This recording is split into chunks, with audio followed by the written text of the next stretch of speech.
Vamos com o quadro Giro Entrevista desta segunda-feira, dia 30 de maio de 2022. E olha, hoje um bate-papo especial, hein?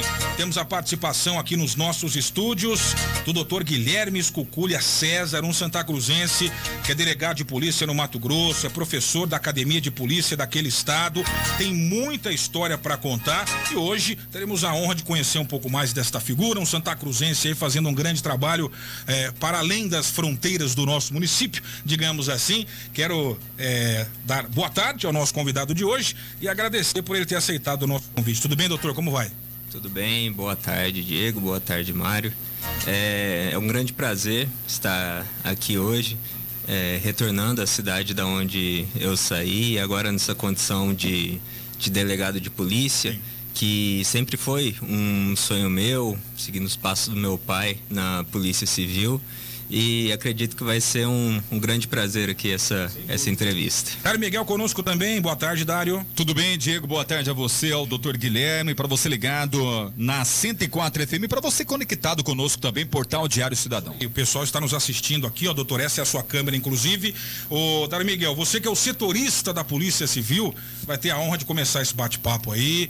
Eu sei que você conhece muito mais o entrevistado de hoje do que eu, sabe inclusive de algumas excelentes histórias que a gente deve abordar a partir de agora nesse bate-papo. Primeiro, um abraço pro pai do nosso convidado, São Paulino, né? O motoqueiro. Daqui a pouco você fala o nome do pai do convidado. Mas tudo bem, pode fazer a primeira pergunta.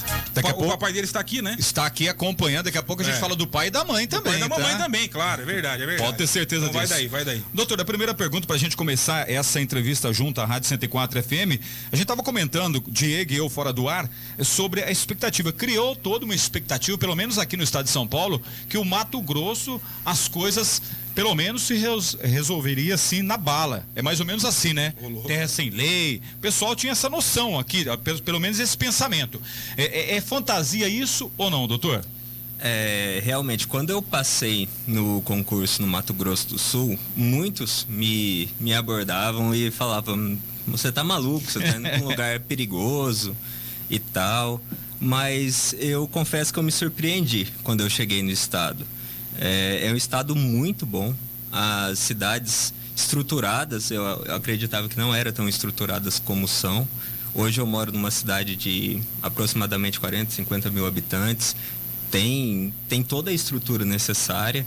E assim, por incrível que pareça, a criminalidade lá, que é uma região de fronteira, próximo a outros países, próximo a lugares com fácil acesso à arma e inclusive um reconhecido corredor de tráfico de drogas nacional, não é tão violenta quanto se imagina. Sim. Acredito que muito pelo trabalho das polícias, porque o trabalho das polícias lá é extremamente rígido e tem dado muito certo. As apreensões, as prisões têm sido efetivas. E eu acredito que isso faça com que o Estado não degringole para uma violência absurda, porque de fato a proximidade com uma região de fronteira prejudica a segurança, mas tem dado certo. Doutor, a gente sabe e acompanha o trabalho da Polícia Civil, principalmente aqui em Santa Cruz do Rio Pardo, na nossa região, trabalho digno aí de aplausos por esses profissionais que acabam principalmente trabalhando na Central de Polícia Judiciária em Santa Cruz do Rio Pardo. Porém, esses incansáveis batalhadores não têm um reconhecimento do governo estadual. Como que é esse reconhecimento das autoridades políticas? Olha, no estado do Mato Grosso do Sul, a gente não sofre um déficit de reconhecimento muito grande. A polícia é bem estruturada, nós temos material. Recentemente está acontecendo um concurso de delegado de polícia em que 108 delegados estão na academia de polícia. Houve um concurso recente de investigadores, escrivães, está acontecendo também de peritos, médicos legistas. Então, esse reconhecimento institucional tem sido importante. O que às vezes é complexo E aí começa uma série de questões relativas a políticas públicas, conhecimento do público em geral. Eu acredito que seja o conhecimento de realidade, que é enfrentado, da realidade enfrentada pela polícia no combate ao crime e de como isso é visto perante a sociedade, Sim. perante até alguns operadores de direito. Eu vou dar um exemplo simples. Na academia de polícia, eu sou professor de uma matéria que chama Técnicas e Práticas Operacionais Policiais. Sim. E eu dou um exemplo em sala de aula que é o seguinte: imagina que você está a 3 ou 4 metros de uma pessoa e essa pessoa armada com uma faca. E antes de dela te acertar com uma faca, você, armado, saca a sua arma e efetua disparos nessa pessoa. Quando eu faço esse exemplo, eu faço até com uma dinâmica, uma pessoa de pé, outra Sim. pessoa de pé, e a maioria das pessoas que estão entrando numa carreira policial, que sabem como é que funciona a situação de dia a dia, em tese, que têm interesse pela área policial, elas tendem a, sem mais nenhuma informação, só com essa informação, falar que esses disparos são condenáveis, que a pessoa que efetuou esses disparos tem que ser preso e tudo mais. Acontece que várias teorias, e aí que está o grande problema, Sim. Essas teorias entrarem no cotidiano das pessoas e até no cotidiano jurídico. Eu acho que a teoria não condiz com a realidade prática da vida de um agente policial. Exato. Rapidamente, tem uma teoria que fala que uma pessoa a 7 metros consegue te atingir com uma faca, se ela começar a correr, antes de você conseguir sacar a sua arma.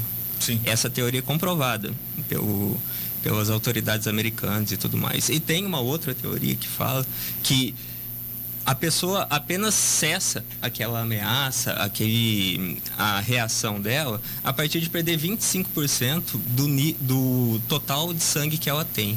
E para isso acontecer em número de disparos é extremamente elevado. Sim.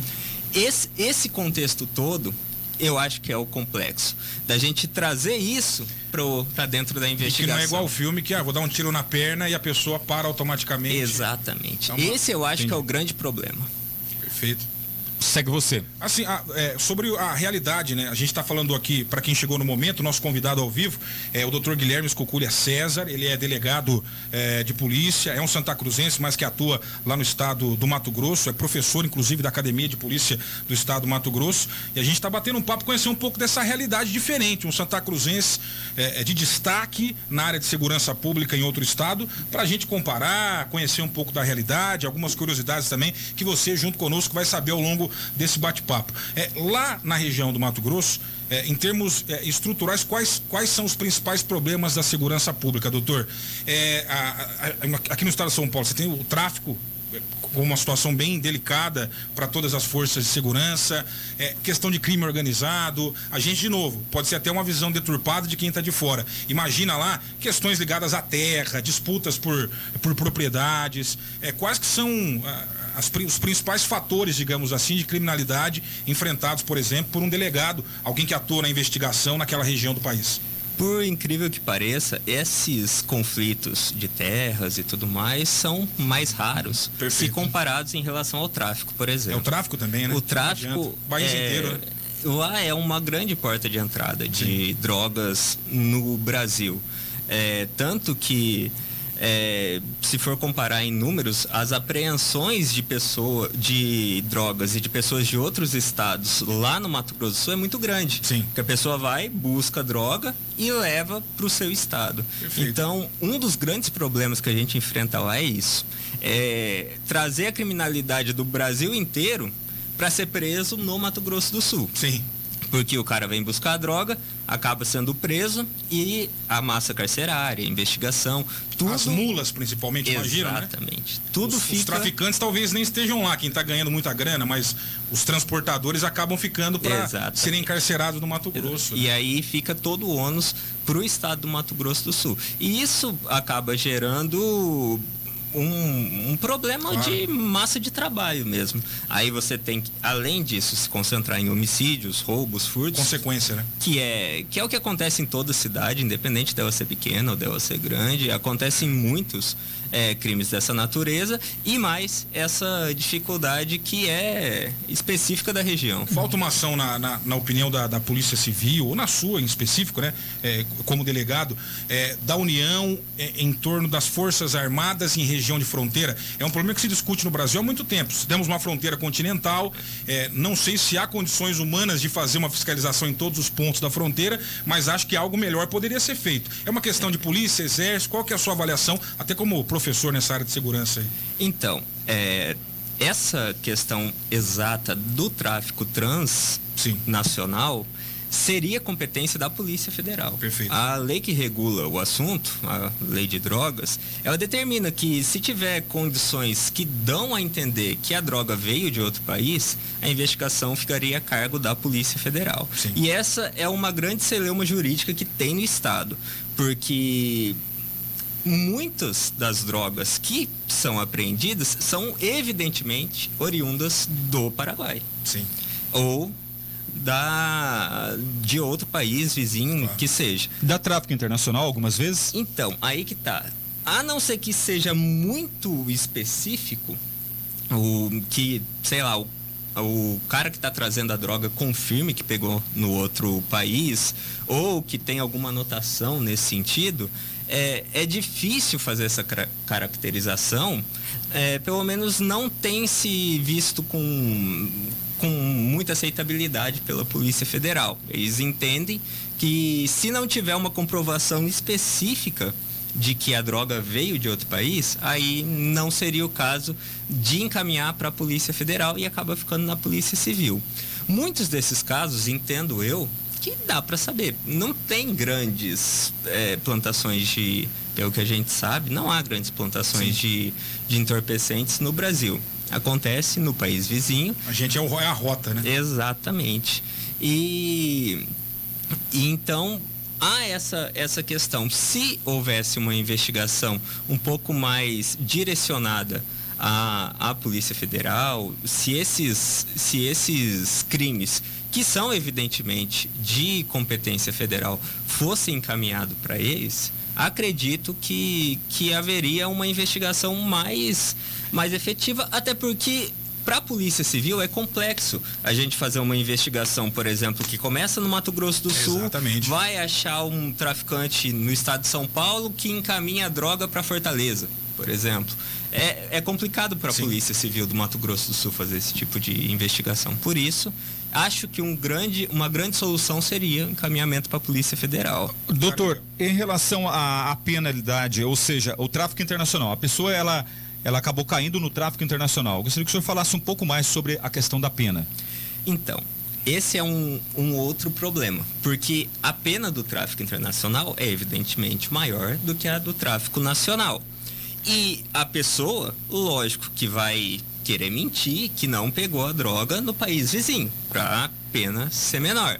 Então, naquela situação de flagrância, em que a pessoa foi encontrada com um entorpecente, sei lá, 1 tonelada de maconha, e acontece bastante. A gente já fez uma apreensão dessa natureza, de uma grande quantidade de maconha.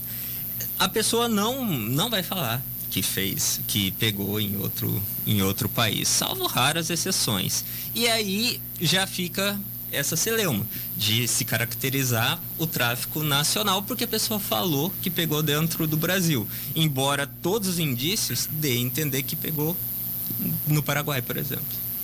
Ô, doutor, queria agora saber um pouco mais da sua história, né? Desse Santa Cruzense que hoje é delegado do Mato Grosso, professor na Academia de Polícia.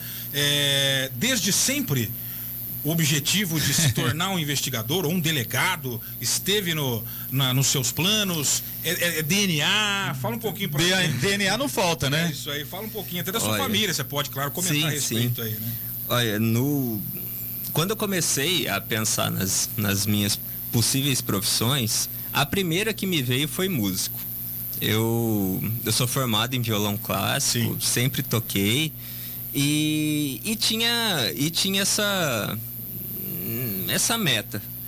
Aí foi passando o tempo, eu tive um problema na mão, tendinite, e eu vi que talvez eu não conseguiria exercer essa profissão tão bem. E eu comecei a olhar para o lado, né? Para todos os lados da casa. E aí, sempre a par do trabalho policial, meu pai é escrivão desde que eu me entendo por gente. E assim, despertou a curiosidade, a vontade de fazer parte desse ramo que, por vezes, é tão ingrato. A gente, tipo, desde criança eu via os percalços que ele passava, mas acho que é o que você disse, está no sangue, né? Aí fui para a faculdade de Direito pensando nisso, pensando na possibilidade de fazer algum concurso para a polícia. E mais ou menos no final da faculdade eu comecei a estudar para delegado. Bastante. Por que o Mato Grosso do Sul? Então, na verdade, eu não tinha escolhido o estado. Eu decidi que eu queria ser delegado e fui fazendo em todos os estados que apareciam. Fiz em Goiás, não passei. Fiz no Paraná, não passei. Aí fiz lá no Mato Grosso do Sul e passei. E, por incrível que pareça, eu gostei muito do estado. Apesar de não ser o objetivo inicial. Eu quero passar naquele estado. Não era. Eu estava fazendo para qualquer estado.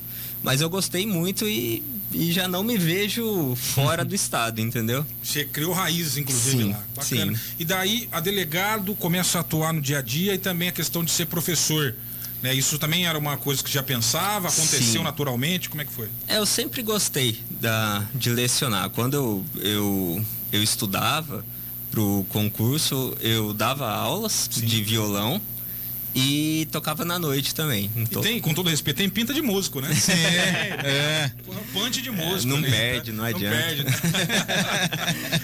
E aí tinha o lance das aulas de música e tal, né? Aí, assim que eu entrei na polícia, eu comecei a pensar no que eu poderia me especializar e surgiu a possibilidade de fazer um curso operacional. Que foi o curso de operações policiais que o Garros promoveu. Que até eu citei erroneamente no começo, eu falei BOP, mas não é o BOP, eu falei errado, né? É que na verdade ficou muito característico como sendo do BOP por causa do filme Tropa de Elite. Sim. É um treinamento similar, lógico, cada um tem uma particularidade, mas a ideologia é a mesma. O princípio. Exato. O BOP é vinculado à Polícia Militar dos estados. Sim. E a Polícia Civil tem os seus cursos específicos. E eu fiz o curso da Polícia Civil. E a partir dessa graduação, a partir desse curso, aí eu pude me qualificar para poder dar aula, que era outra coisa que eu sempre gostei. E pelo que me falaram, para concorrência, não concorrência, né, mas entre os que entram no curso, pro número daqueles que chegam ao final e concluem, é quase como um concurso para delegado, né? É um negócio bem complicado, é um curso dificílimo. Tem como contar um pouquinho pra gente aí, doutor? Tem. Dessas curiosidades desse curso? É o seguinte, cursos operacionais dentro da polícia servem para várias coisas.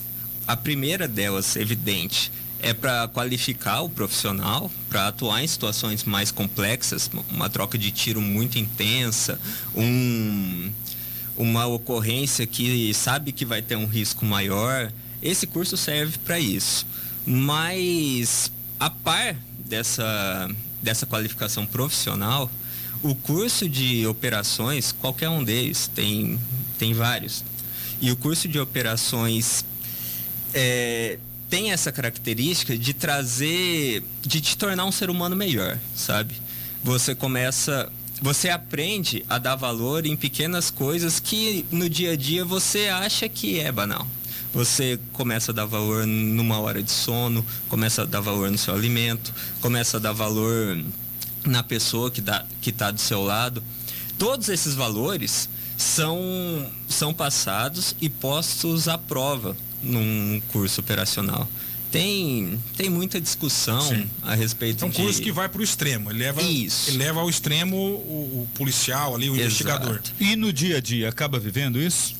Olha, no dia a dia você passa por diversas situações, e eu não digo de situação assim de troca de tiro, de nada, mas às vezes você vai passar por uma situação em que você precisa manter a calma diante de uma situação extremamente tensa. Você vai passar por uma situação em que você está vendo a pessoa do seu lado sucumbir e você tem que tomar uma decisão. Pô, eu vou ajudar o cara ou eu vou fingir que nada aconteceu? Num curso operacional, a gente tem muito a ideia de união, de turno. Então, se a pessoa que está do meu lado está sofrendo, aquele sofrimento é meu. E porque eu sei que quando eu estiver sofrendo, é aí que vai me segurar. Se eu tenho uma deficiência, qualquer que seja, ao longo das matérias do curso, é esse cara que está do meu lado que vai me segurar. E vice-versa. Se ele tem uma deficiência, sou eu que vou segurar ele. Isso dentro da polícia e até na sua vida é extremamente importante. Se você não tiver isso na polícia, e se você não tiver um mínimo disso para conviver em sociedade, você se torna um péssimo ser humano. A gente tem essa visão de um treinamento como esse a partir do filme. O senhor citou o BOPE, o Tropa de Elite, né, que é um sucesso internacional. E a gente tem cenas, inclusive, que viraram ícones e até memes da cultura brasileira. 01 não sei o quê, 02. Cenas de treinamento, privação de sono, treinamentos de privação de alimento, um tipo de tratamento que os instrutores fazem com ali os alunos, realmente muito agressivo, no sentido de apenas os mais fortes de fato vão conseguir chegar ao final. O filme, ele romantiza um pouco a coisa ou tem uma relação ali? Até para quem assistiu o Tropa de Elite, tem alguma coisa a ver ou nada a ver, doutor? Algumas coisas tem a ver, sim. É lógico que, como a gente diz antes de entrar no curso, muito do que se fala não acontece. Sim. E muito do que acontece não se fala. Também tem isso aí, né? Então, não é tudo aquilo, mas não deixa de ser um pouco... Sem dúvida. Na proporção da criminalidade, Rio de Janeiro com Mato Grosso do Sul, dá para comparar? Não? Rio de Janeiro é um mundo à parte, eu acho. Os problemas são diferentes. No Mato Grosso do Sul, não tem um local que eu conheça, por exemplo, que a polícia tem extrema dificuldade e precisa fazer uma operação muito bem organizada para entrar. A geografia influencia muito, né? Exato. A questão do tipo de crime, a forma de combater. Exatamente. E no Rio de Janeiro é aproximado a um cenário de guerra. Os traficantes, os indivíduos que têm a atividade criminosa como hábito, eles têm armamento de guerra. E aí entra de novo aquele grande problema, né? De não entenderem a realidade. É impossível você fazer qualquer tipo de atuação policial numa situação dessa sem que haja um confronto. É impossível, não tem como.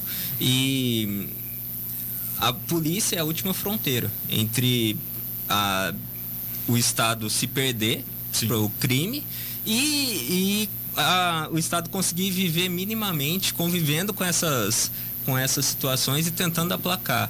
É inevitável, é uma situação de guerra. Só quem não vivencia a atividade policial pode, e quem talvez tenha um pouco de má fé, pode criticar uma situação em que não participou. Há uma discussão, tá na ordem do dia, inclusive, né, doutor, sobre esses confrontos, quando muitas vezes o cidadão acaba ficando no meio da linha de fogo, né? A polícia fazendo o trabalho dela, entra numa região, no caso do Rio de Janeiro isso é mais flagrante justamente pela geografia, sim, né? É a favela misturada com a cidade, é a questão da posição em que os bandidos ficam em relação à polícia quase que sempre privilegiada, né? Olhando de cima para baixo, e no meio disso tudo tem as famílias ali que acabam sendo vítimas. armadas. Há uma discussão sobre isso, de que forma fazer esse tipo de operação, se o resultado final acaba sendo um problema maior do que a operação em si. E aí a polícia diz, como a gente vai agir então? Como é que você vai... Tem uma saída? Como é que você pensa isso, né? No Rio de Janeiro até parece que vamos ter agora também o uso de câmeras nos policiais, algo que já existe no estado de São Paulo aí há um tempo. Queria que o senhor comentasse o que você acha a respeito disso também, se é efetivo, uma medida efetiva na sua avaliação. Olha, o problema é extremamente complexo. Eu acho que tudo gira em torno de pessoas que não têm conhecimento prático determinarem como serão as condutas práticas. Sim. Esse eu acho que é o grande problema.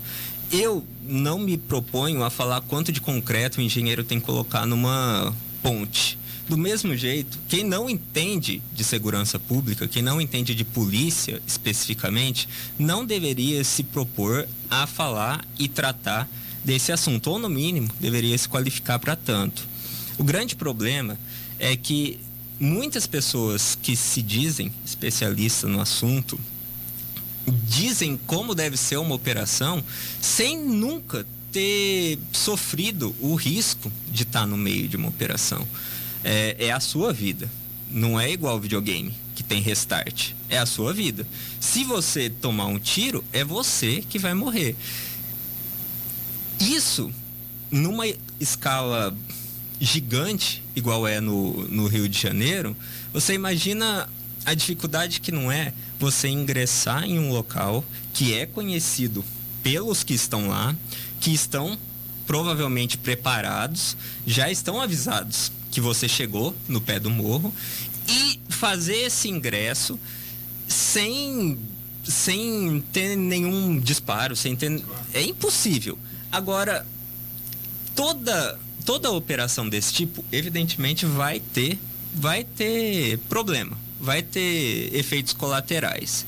A polícia, principalmente a polícia que faz o ingresso nesse tipo de operação, é extremamente treinada. São os melhores policiais que existem na corporação, que passaram por cursos muito mais complexos do que esse que eu fiz e que estão extremamente preparados para fazer esse ingresso. Então, eles não vão fazer nenhum tipo de ação que seja impensada. Nenhum policial entra numa favela ou sai de casa pensando, hoje eu vou matar 30 moradores. Não faz isso. Ele tenta, assim como todos os outros, garantir a segurança. O que não é pensado pelo outro lado. Já são vários vídeos que mostram os traficantes, as pessoas que estão na comunidade atirando a esmo. É óbvio que esses tiros vão atingir inocentes. Então, eu acredito que esse problema do efeito colateral venha muito mais da inabilidade dos traficantes e da inconsequência deles do que da operação policial específica. Porque não tem como, a polícia tem que evitar. Porque hoje, eles estão no morro. Mas eles não vão fechar no morro e ficar só eles lá. Vai crescer ao ponto de não conseguir segurar mais o crime. Tem que ter esse tipo de operação. E se não tiver, mais uma vez, o crime vai tomar o Estado. Doutor, se na questão do Rio de Janeiro a gente sabe, acaba constatando através da mídia nacional a questão de armamentos. No Mato Grosso do Sul, como que é tratado a questão do porte de arma? A lei em relação ao porte e posse de arma é nacional. Não tem diferença em relação a nenhum dos estados. É evidente que no Mato Grosso do Sul o acesso à arma é muito mais facilitado para quem quer conseguir ilegalmente. Porque há uma extensão muito grande de fronteira entre o Brasil e outros países que acabam facilitando esse acesso à arma. Mas, por incrível que pareça, esse tipo de acesso à arma e essa facilidade ao porte ilegal de arma não acarreta uma crescente criminosa, por exemplo, um excesso de roubos, um excesso de homicídios. Eu acredito que a criminalidade decorrente da posse legal de arma de fogo no Mato Grosso do Sul é bem controlada frente a esses problemas que acabam, que a geografia acaba causando. Doutor, uma pergunta, já encaminhando para o final aqui das minhas questões, há quem defenda uma desmilitarização da PM, né? Não significa acabar com a PM, mas ter uma formação como existe no âmbito civil da Polícia Civil. Isso, em tese, poderia tornar uma polícia militar menos letal, de acordo com algumas pessoas. Você acha que isso pode ter algum efeito prático? É algo que, uma ideia que o senhor, enquanto professor, também acha viável, defende, essa desmilitarização, né? Termos uma polícia essencialmente civil, toda ela, ostensiva ou a investigativa. O que o senhor pensa a respeito disso? Eu acredito que o fato de ser militar ou não ser militar não influencia na letalidade da atuação.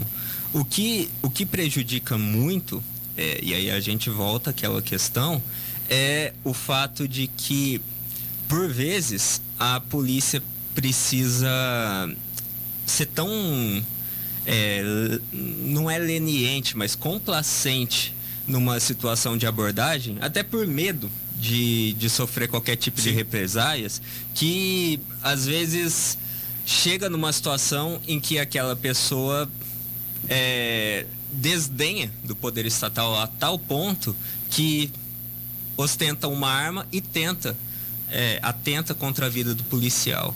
Eu acredito que, se houvesse uma adequação melhor da realidade policial com o entendimento geral jurídico, com o entendimento... A realidade com a teoria. Exato, eu acredito que seria muito menos letal.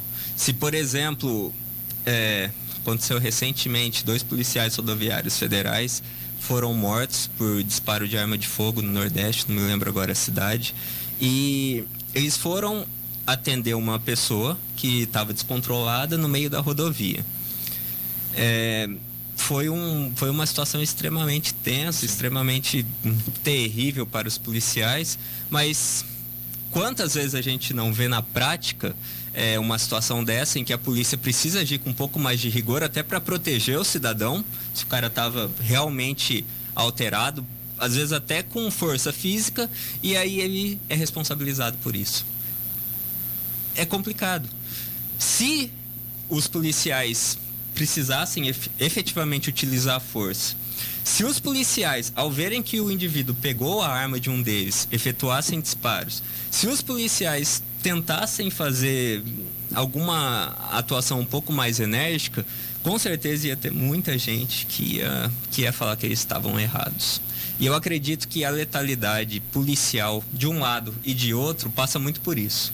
A gente precisa tomar extremo cuidado para não infringir as ideias de alguém que não entende de polícia, e aí quando a gente vai agir já está no topo, entendeu? No limite ali. No limite, uma linha da tênue, força. né?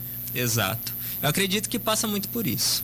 Dário Miguel? Doutor, ainda nessa linha do Diego Singolani, ele falou sobre, de repente, somente a Polícia Civil com a participação de policiais militares. A minha pergunta é o inverso. Dá para ter essa junção, Polícia Militar e Polícia Civil, juntas, não somente algumas operações, mas ali no dia a dia? Olha, no Mato Grosso do Sul a gente tem um bom relacionamento entre Polícia Civil e Polícia Militar. Inclusive, a última operação que eu fiz, eu tô lotado na cidade de Nova Andradina, e tem um assentamento, um distrito, vários assentamentos e um distrito, que é o distrito de Casa Verde. A gente fez uma operação lá, e nessa operação foi extremamente conjunto, Polícia Civil e Polícia Militar, a ponto de, em um dos alvos, um indivíduo extremamente perigoso, que já tinha passagem por homicídio, já tinha porte de arma e tudo mais, passagem por porte ilegal de arma de fogo, esse indivíduo trocou tiros com a Polícia Militar e acabou vindo a óbito, numa operação feita por nós. Então, é um trabalho extremamente conjunto entre a Polícia Civil e a Polícia Militar, pelo menos na cidade que eu atuo e nas outras cidades que eu percebo também no estado. É bem próximo. O senhor disse que não pretende, pelo menos, deixar o Mato Grosso do Sul, né? Que é um estado que o senhor acabou adotando. Foi para lá, gostou, mas em termos de pensamento no futuro de carreira, o que o senhor pensa? Olha, lançar um CD, carreira de música, brincadeira. Parece que é moda de delegado, né? Porque aqui nós temos o doutor Renato Caldeira Mardegan, músico e também, né? Músico também. E agora o doutor também. Quem sabe um dia, né? Uma banda aí, né?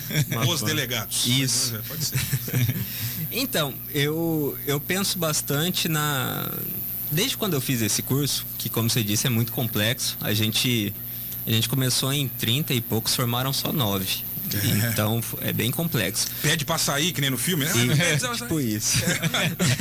E quando eu fiz o curso, o meu objetivo era trabalhar numa delegacia específica, que é o Garras, que foi a delegacia onde foi promovido o curso, que é onde tem os policiais que, se for comparar com o Rio de Janeiro, é os policiais que sobem o morro lá, entendeu? Sim. É a mesma ideologia.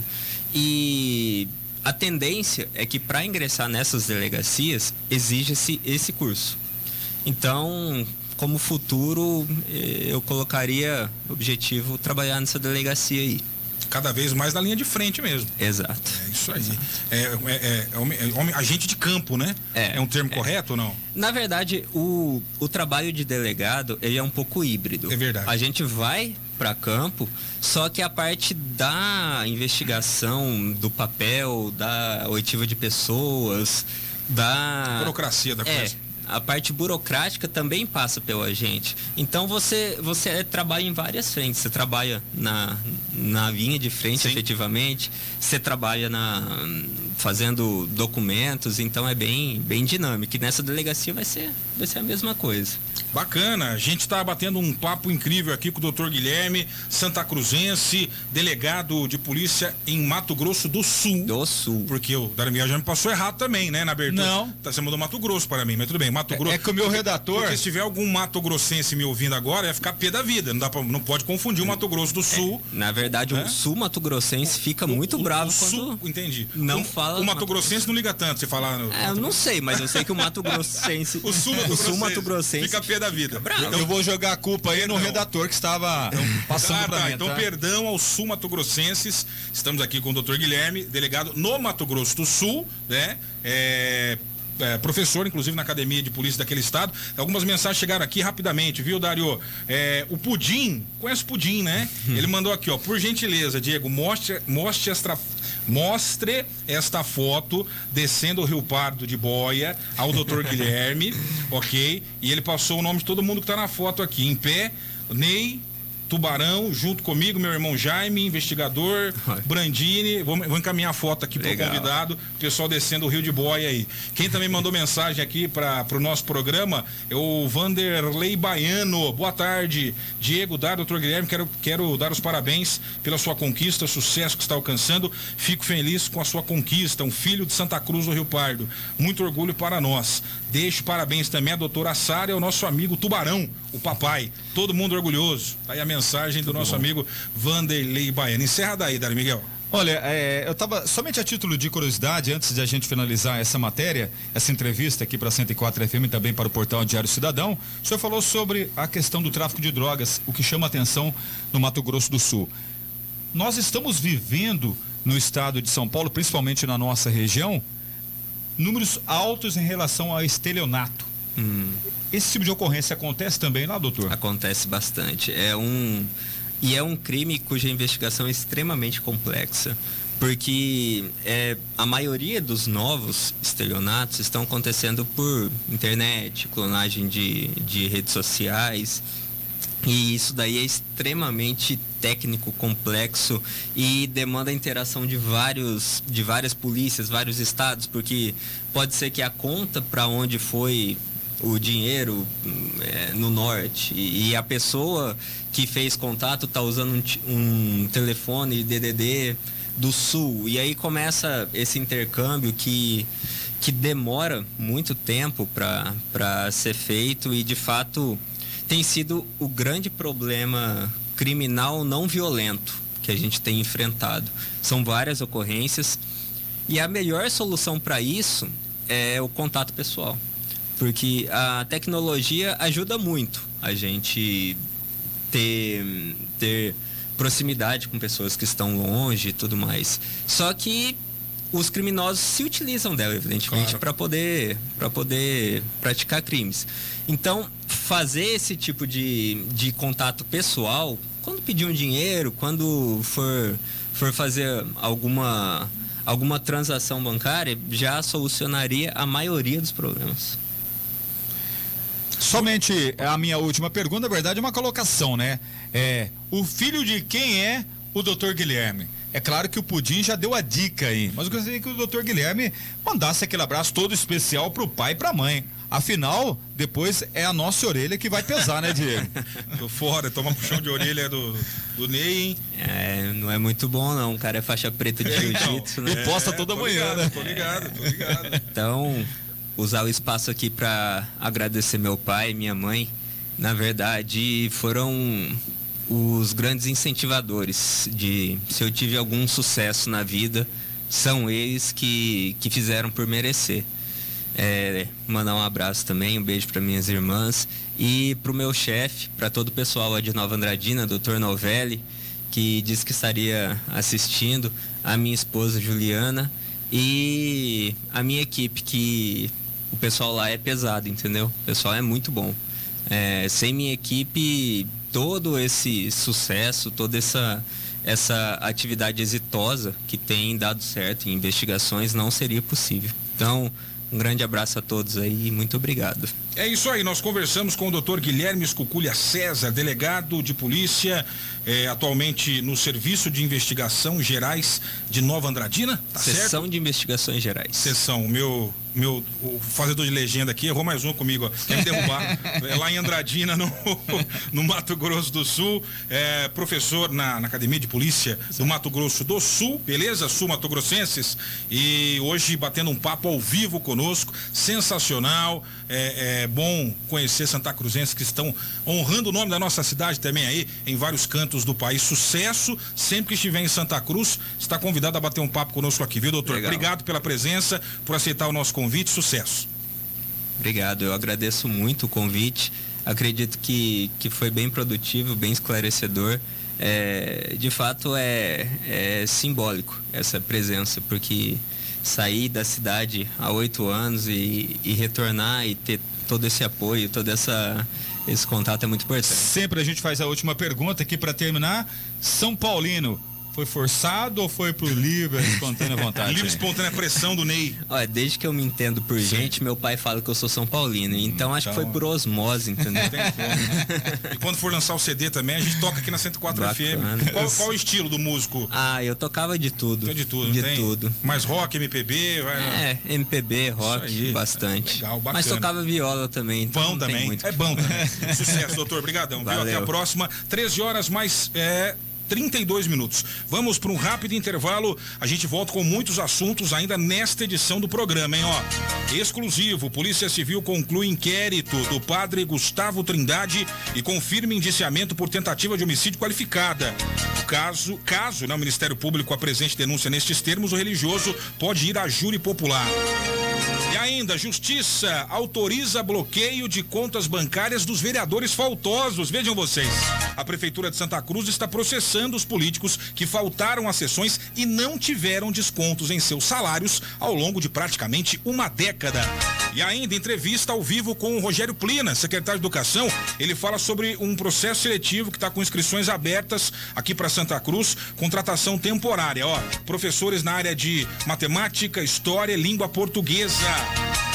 E outras cositas mais que você acompanha ao longo do programa de hoje. Fala aí, Feito São Pedrense Marquinho Pinheiro também fazendo um resumo na verdade, da festa do peão que terminou ontem na cidade vizinha. É isso aí, voltamos já já.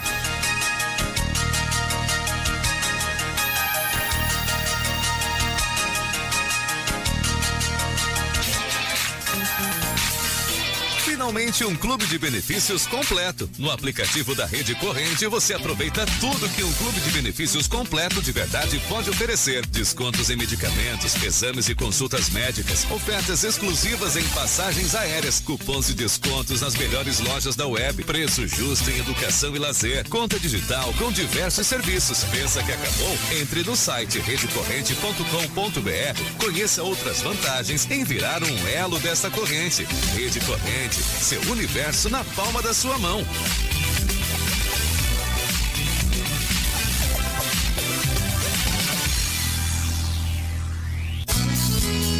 Rio Pardo Locação de Máquinas tem à sua disposição as máquinas e equipamentos que você precisa em sua construção. Vendas e consertos de ferramentas elétricas e manuais. Na Rio Pardo Locação de Máquinas tem tudo isso e muito mais. Avenida Carlos Rios, 654, Chácara Peixe, Santa Cruz do Rio Pardo. Rio Pardo Locação de Máquinas. Fone 14-3372-5975. Casa dos Vidros, a mais completa. Oferece a maior variedade e muita qualidade em vidros em geral. E agora, Euroshow. Esquadrias de alto padrão, um novo conceito em esquadrias de alumínio. Casa dos Vidros, revendedor autorizado Euroshow, a mais completa em vidros com muita qualidade. Tudo em vidros. A Casa dos Vidros é muito mais eficiência em sua obra. Não se esqueça, vidro tem que ser original, tem que ser Blindex. Casa dos Vidros, à sua disposição. Orçamentos 3372-2099 ou 99610-0128. Na Conselheiro Antônio Prado, Rua do Cinema, 3372-2099 ou 99610-0128. Há 44 anos realizando sonhos. Falou em construção, lembrou de Emerson Construções. Tudo para construção para você realizar seu sonho. Reformas, construções em geral. Ligue 99722-9605. Oferece tudo do alicerce ao acabamento para a sua obra. Equipe completa, profissionais de alta qualidade. Pedreiros, carpinteiros, encanadores, eletricistas, marceneiros e também conta com engenheiro responsável com mais